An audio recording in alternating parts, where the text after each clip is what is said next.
Hello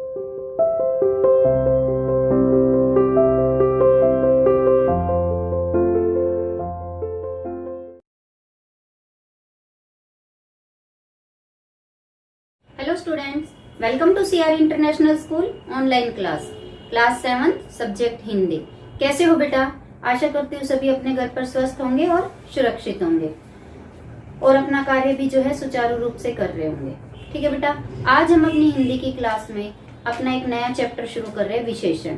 ये chapter मैंने आपको पहले करवा दिया था, पहले पीडीएफ के रूप में करवाया था। पीडीएफ मतलब वीडियो तो बनाई थी इसकी, जैसे मैंने नोटबुक में इसके नोट्स टाइप में इस चैप्टर को बना रखा था और उसकी वीडियो बनाकर आपको सेंड की थी।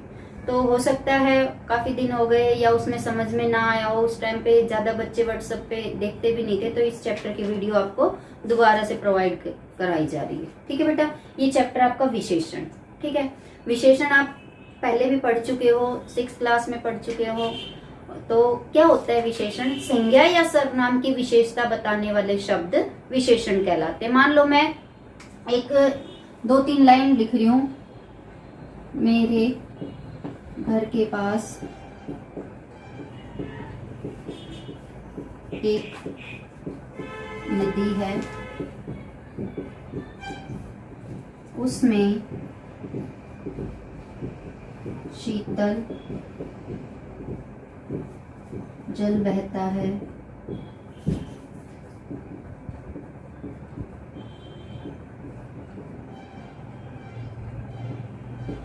नदी के किनारे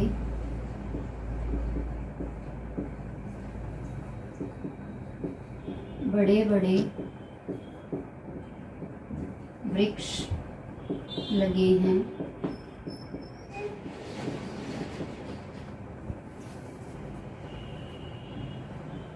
उन वृक्षों पर पक्षी आश्रय पाते हैं। इस तरह से मान लो मैं किसी के बारे में भी कुछ लिखती हूँ, तो ऐसे इस तरह के पैराग्राफ में जो है आपको बहुत सारे संज्ञा शब्द दिखेंगे और उनकी विशेषता वाले। अब मान लो इसमें है ये नदी शब्द जो है क्या है? संज्ञा शब्द है। वृक्ष संज्ञा शब्द है। पक्षी वृक्ष ये शब्द है। तो ये जो आपको संज्ञा शब्द दिख रहे हैं, इनकी विशेषता। अब ये वृक्ष जो शब्द आया है, इसकी विशेषता का कौन सा शब्द आया है? यहाँ पर ये आया है बड़े बड़े। ठीक है, जैसे ये है उसमें शीतल जल बहता है, तो ये हमारा जल क्या है? संज्ञा शब्द है, तो इसकी विशेषता का ये शब्द है। ठीक है, तो ऐसे ही किसी भी चीज के बारे में जब हम लिखते हैं तो उसमें जो संज्ञा शब्द होते हैं तो उसकी विशेषता के लिए कोई ना कोई शब्द होते हैं। तो संज्ञा या सर्वनाम की विशेषता बताने वाले शब्द विशेषण कहलाते हैं। ठीक है, अभी ये तो था विशेषण। अभी देखिए और चीज बताती हूँ। विशेषण संज्ञा या सर्वनाम शब्दों की विशेषता बताने वाले शब्द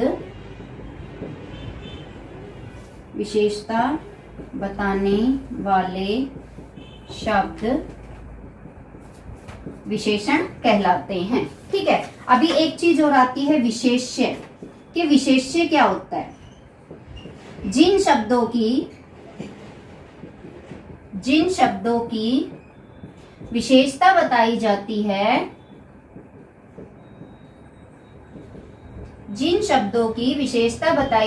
है, उन्हें विशेष्य कहते हैं।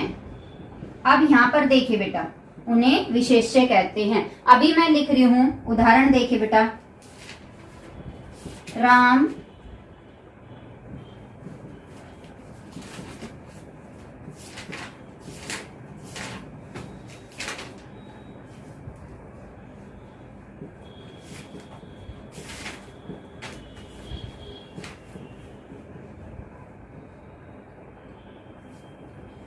की जगह हम लिखें वह बुद्धिमान है। देखो बेटा, ये सेंटेंस ना लिख के हम लिखेंगे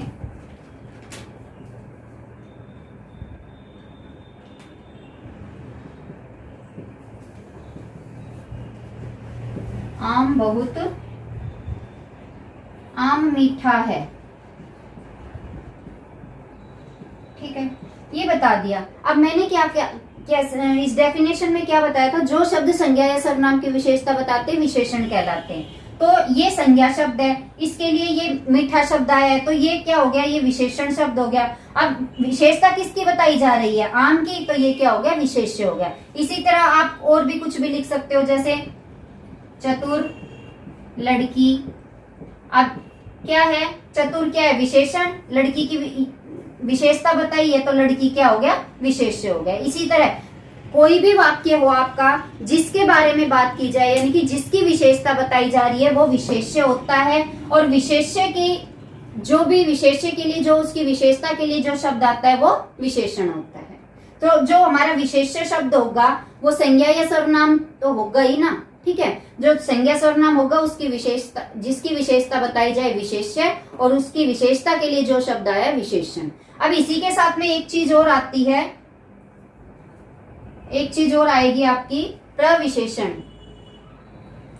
प्रविशेषण, प्रविशेषण क्या होता है, देखिए प्रविशेषण होता है विशेषण पर भी विशेषण, ठीक है। जैसे विशेषण शब्द है, मैंने आपका ये एक सेंटेंस लिखा है, आम मीठा है। अगर मीठे के साथ में हम कुछ और भी जोड़ दें जिससे इसकी विशेषता और बढ़ जाए तो वो हमारा प्रविशेषण होगा। आम बहुत मीठा है। चतुर, बड़ी चतुर, बड़ी चतुर लड़की, बड़ी का मतलब बहुत ज्यादा हो गया ना, तो चतुर की भी विशेषता किसने, मैं चतुर है और बहुत ज्यादा है। आम मीठा है और वो बहुत ज्यादा है, आम बहुत मीठा है। तो अगर यहाँ पर हम बहुत लिख देंगे तो बहुत हमारा प्रविशेषण हो जाएगा। चतुर के आगे अगर बड़ी लिख देंगे तो बड़ी हमारा प्रविशेषण हो जाएगा।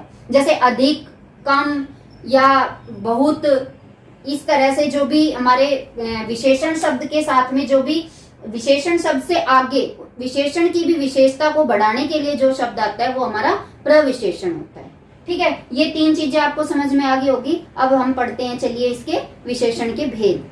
देखिए बेटा, विशेषण के भेद, विशेषण के चार भेद होते हैं। कितने भेद होते हैं, चार। कौन कौन से, गुणवाचक विशेषण, संख्यावाचक विशेषण, परिमाणवाचक विशेषण और सार्वनामिक विशेषण, ठीक है। अब आपको ये तो सभी को पता ही हो गया कि जो विशेषण क्या होता है, संज्ञा या सर्वनाम की विशेषता बताते हैं। तो आपकी जो विशेषण के भेद हैं, इनमें भी आपको संज्ञा या सर्वनाम शब्द मिलेगा, लेकिन थोड़ी सी कैटेगरी अलग हो जाती है कि कोई भी संज्ञा या सर्वनाम शब्द है उसका गुण, रंग, रूप, आकार, अवस्था, स्थिति, दशा आदि के बारे में जब बोध हो, किसी भी संज्ञा या सर्वनाम शब्द का क्या क्या बताया मैंने, रंग, रूप, आकार, स्थिति, दशा, अवस्था आदि के बारे में जो शब्द बोध कराते हैं वो गुणवाचक विशेषण कहलाते हैं। अब रंग रूप क्या हो गया, जैसे काला, गोरा, मोटा, पतला, ठीक है, ये रंग रूप आकार हो गया, ठीक है। स्थिति, बीमार है या उसका गुण, भाई वह बुद्धिमान है। इस तरह से कोई भी संज्ञा या सर्वनाम के लिए इस तरह के कोई भी जो शब्द आते हैं वो गुणवाचक विशेषण होते हैं। कि किसी भी संज्ञा या सर्वनाम का गुण दोष बता दिया हो, रंग रूप बता दिया हो, आकार बता दिया हो, स्थिति बता दी हो, अवस्था बता दी हो, तो वो हमारे क्या होते हैं, गुणवाचक विशेषण। जैसे मैं कोई भी एक आपको उदाहरण दूं, काला घोड़ा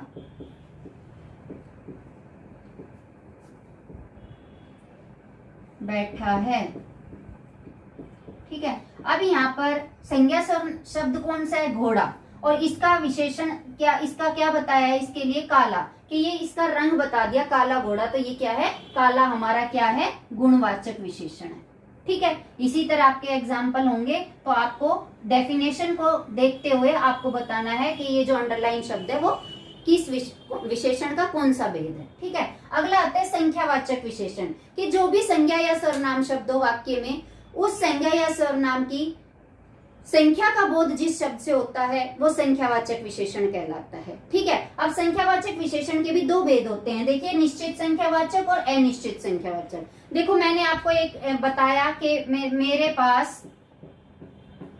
पास 10 खिलौने हैं, ठीक है। ये आपको यहाँ पर संज्ञा शब्द क्या है, खिलौने।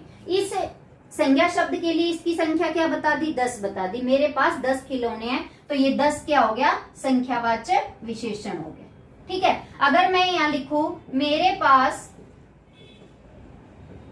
कुछ खिलौने हैं।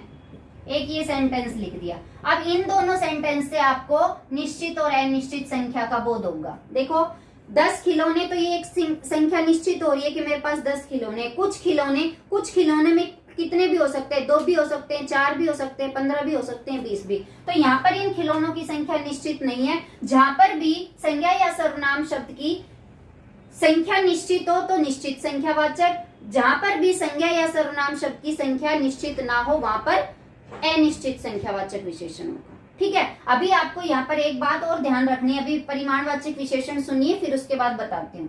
परिमाणवाचक विशेषण क्या होता है कि जहां पर भी जिस वाक्य में संज्ञा या सर्वनाम शब्द के माप तोल का बोध होता हो वहां पर परिमाणवाचक विशेषण होता है, या वो शब्द परिमाणवाचक विशेषण कहलाते हैं। अब क्या होता है कि संख्या और परिमाणवाचक में क्या फर्क होता है कि संख्या और परिमाणवाचक विशेषण के जो वाक्य होगा उसमें जो संज्ञा शब्द होगा, जो संख्यावाचक होगा वो जो संज्ञा शब्द होगा वो काउंटेबल होगा, यानी कि गिना जा सकेगा, और जो परिमाणवाचक में होगा वो काउंटेबल नहीं होगा। ठीक है, क्यों? क्योंकि जो हमारे परिमाणवाचक विशेषण में जो संज्ञा या सर्वनाम शब्द होंगे वो मापे या तोले जा सकते हैं, जैसे कपड़ा या कोई लिक्विड चीज हो गई या कोई धातु हो गई। इस तरह जो ठोस चीजें जो होती है, जो सॉलिड चीजें होती है, जैसे सोना चांदी, कोई भी मेटल्स जो होते हैं वो सारे हमारे परिमाणवाचक में आते हैं। तो उनको काउंट नहीं किया जा सकता, वो तो मापे तोले जा सकते हैं। जैसे पेन, पुस्तक, कुर्सी या कमरे या घर हो गए, इनको काउंट किया जा सकता है ना। तो वो सारी चीजें किस में आएगी? संख्यावाचक में। और ऐसी चीजें जो काउंटेबल नहीं है, जिनको सिर्फ मापा तोला जा सकता है, वो परिमाणवाचक में। अब ऐसे ही परिमाणवाचक में भी निश्चित और अनिश्चित होता है। देखिए निश्चित अनिश्चित कैसे होते हैं। मैंने लिखा मुझे 2 किलो चीनी दे दो। ठीक है, मैंने लिखा मुझे थोड़ी चीनी दे दो। ठीक है, ये दोनों वाक्य आपको निश्चित और अनिश्चित परिमाणवाचक का बोध कराते हैं। 2 किलो लिख दिया तो निश्चित परिमाणवाचक, थोड़ी चीनी लिख दिया तो अनिश्चित परिमाणवाचक। थोड़ी में बेटा कितनी भी हो सकती है, मान लो 1 कटोरी है, 1 कटोरी चीनी, कटोरी का साइज कुछ भी हो सकता है, तो वो हमारा किस में आ जाएगा? अनिश्चित परिमाणवाचक में। ठीक है, अगला आता है हमारा सार्वनामिक विशेषण। सार्वनामिक विशेषण क्या होते हैं कि ऐसे सर्वनाम शब्द जो विशेषण का काम करते हैं सार्वनामिक विशेषण कहलाते हैं। इट मीन्स हमारा जो भी हमारा सर्वनाम शब्द होगा वो किसी संज्ञा शब्द से पहले आएगा और वो उसकी विशेषता बताता है। जैसे वह अलमारी पिताजी की है। ठीक है, अब ये यह और वह क्या होते हैं? सर्वनाम होता है ये, और ये अलमारी की विशेषता बता रहा है कि इस अलमारी के लिए वह शब्द आया, तो ये क्या हो गया? हमारा सार्वनामिक विशेषण। ठीक है बेटा, ये आपके सर्वनाम के भेद थे। विशेषण के भेद थे। अभी आप क्या पढ़ोगे कि विशेषण की अवस्थाएं भी होती है कि मान लो हमें कोई चीजें अच्छी लगी, कोई भी 2-3 चीज अच्छी लगी, लेकिन हमने उनमें से भी फर्स्ट सेकंड थर्ड होता है, तो हम इसको कैटेगराइज करते हैं कि विशेषण की अवस्थाएं। जैसे कि आप इंग्लिश में पढ़ते हो गुड, बेटर, बेस्ट। ठीक है, अच्छा, उससे अच्छा, सबसे अच्छा। तो अच्छा यानी कि दूसरे वाले से, पहले वाले से दूसरा अच्छा, जो तीसरा होता है वो सबसे अच्छा। ऐसे ही हमारी ये किसी भी शब्द का विशेषण की अवस्थाएं होती हैं। कैसे होता है? जैसे मैं लिख दूं सरल, ठीक है, सरलतम और सरलतर और सरलतम। ठीक है, ये होते हैं हमारी मूलावस्था, और ये होती है उत्तरावस्था, और ये होती है हमारी उत्तमावस्था। ठीक है, ये होती है हमारी 3 अवस्थाएं। ठीक है, ये ऐसे ही हमारा विशेषण पर किसका जो हमारा विशेषण जो होता है उस पर स्त्रीलिंग पुल्लिंग का प्रभाव कैसे पड़ता है। जैसे मैंने अभी लिखा था काला घोड़ा। ठीक है, अगर यहाँ पर स्त्रीलिंग हो तो क्या हो जाएगा? काली घोड़ी हो, स्त्रीलिंग शब्द हो तो विशेषण शब्द भी बदल जाता है। ठीक है, ये आपकी विशेषण से संबंधित और 2-3 बातें थी, ये मैंने आपको बता दी। इस चैप्टर का ये जो समझाने का काम था ये मेरा अब खत्म होता है। कल आपकी क्लास में मैं इस चैप्टर के एक्सरसाइज और क्वेश्चन आंसर के साथ मिलूंगी। तब तक के लिए bye, have a nice day.